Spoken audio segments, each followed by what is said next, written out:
संसार को कैसे छोड़ सकते हो? ये छूट ही नहीं सकता है। भगवान ने कोई विधान ही नहीं बनाया। हाँ, तुम गृहस्थ आश्रम से वानप्रस्थ में चले जाओ, वान से संन्यास में चले जाओ, कर्म कैसे छूट जाएगा तुमसे? जिस प्रकार का भी तुम्हारा कर्म है वो तुमको हमको करना पड़ेगा। और संन्यास में समझते हो कि आराम रहती है, सुख रहता है। सन्यासी की बहुत बड़ी जिम्मेदारी होती है। जिस जगह पे आप रह रहे हो उस जगह को पवित्र करना होता है। तपस्या के द्वारा पवित्र होती है। जिसका तुम मन आते हो अपनी तपस्या का फल उसको देना होता है। और इतनी तपस्या का फल देने से काम नहीं चलता है। अगर तुम्हारे से तप कम हो रहा है, जप में, ध्यान में, स्मरण में, स्वाध्याय में, और तुम किसी का आनंद खा रहे हो, तो समझ लेना कि गलती हो रही है। क्योंकि समाज की जिम्मेदारी तो योगीश्वरों की होती है, संतों की होती है। समाज का हर व्यवस्था अच्छी रहे और व्यवस्थित रहे। इसलिए ये कभी नहीं समझना चाहिए कि हम सन्यासी हो जाएंगे तब हम कम काम हमें करना पड़ेगा और हम सुखी हो जाएंगे। सुखी होने के लिए तो कर्म कम हो या ज्यादा हो, इससे व्यक्ति न दुखी होता है और न सुखी होता है। सुख तो होता है भगवान के नाम में, भगवान के प्रेम में, अपने स्वरूप को जानने में, ज्ञान में, वैराग्य में, योग में, यहाँ सुख है। आप कभी किसी ब्राह्मण को भोजन कराओ, देखो आपको कितना सुख मिलता है। क्योंकि ब्राह्मण या संत को जब आप भोजन कराओगे तो खुद भोजन नहीं करोगे।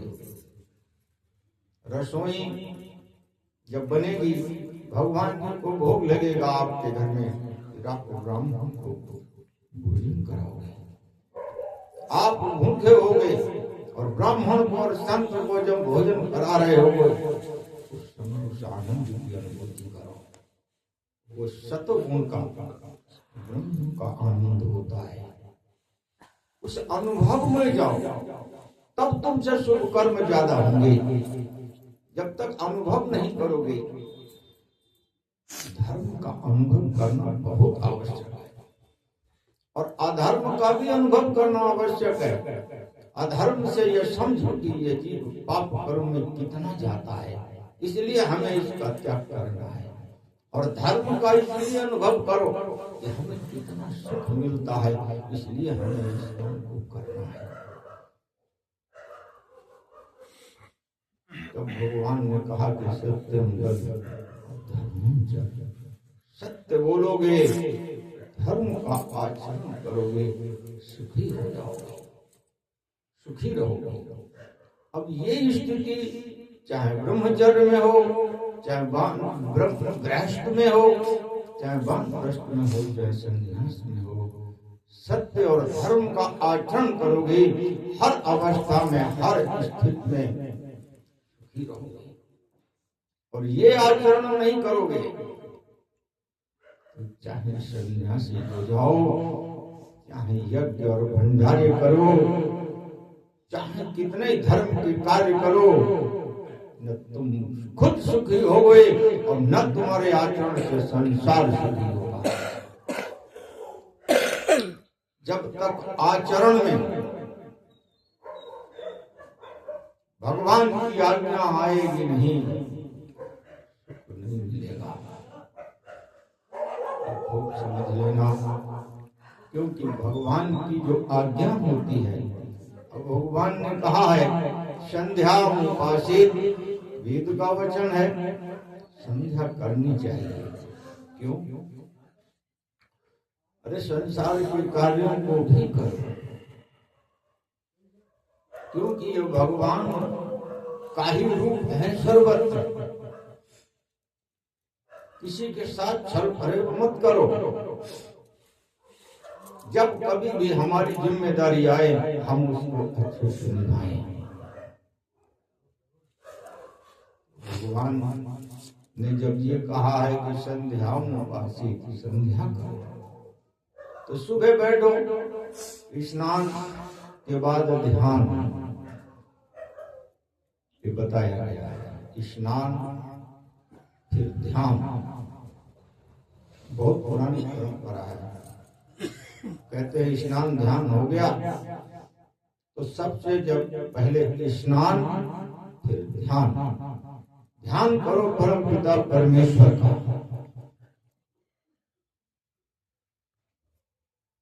ये संध्यामुपासी है।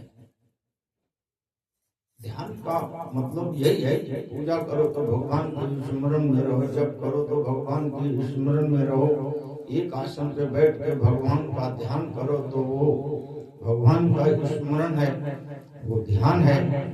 ध्यान की स्थिति में पहुंचने के लिए आप किसी भी मार्ग से पहुंच सकते हैं। सगुण रूप से बहुत सरल है।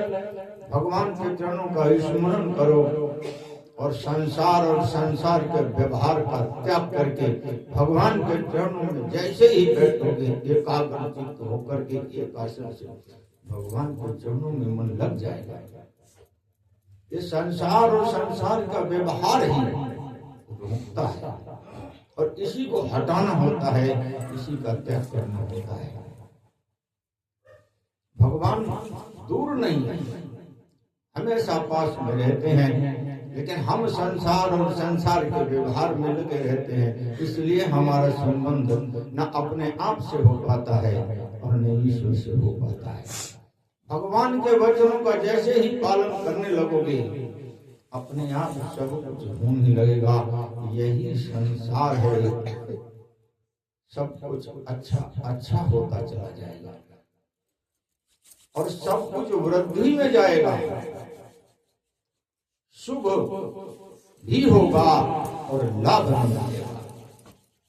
हर प्रकार से संसार में भी और परमार्थ में भी दो वृत्तियां हर जीव की हृदय में होती हैं। एक दैवी संपदा होती है, एक आसुरी संपदा होती है। जो लोग भगवान की आज्ञा में रहते हैं, धर्म का अनुसरण करते हैं, दैवी संपदा बढ़ती रहती है। और जो लोग मनमानी करते हैं, ये 8:30 से 9:30 इतवार का सत्संग इसीलिए रखा गया है कि किसी भी माध्यम से अगर तुम 8:30 बजे तक स्नान ध्यान करके आ जाओगे, भगवान का स्मरण करते हुए भगवान की कथा को सुनोगे, चरितम रघुनाथस्य शतकोटि प्रविष्टरम एकैकमक्षरम कुशाम महापातकनाशनम। हो सकता है भगवान का चरित्र का कोई भी बिंदु हृदय पे उतर जाए और जीवन भगवान की ओर चल पड़े। क्योंकि आए तो हम इसीलिए हैं, हमारा जो मुख्य काम है वो एक ही है कि भगवान के चरणों में सदा लगे रहना। हमारा काम यही है और इसके लिए हमें कर्तव्य प्रेरणा को छोड़ना नहीं पड़ता है। ये भ्रम है जो लोग कहते हैं कि कर्तव्य परायणता को छोड़ दो।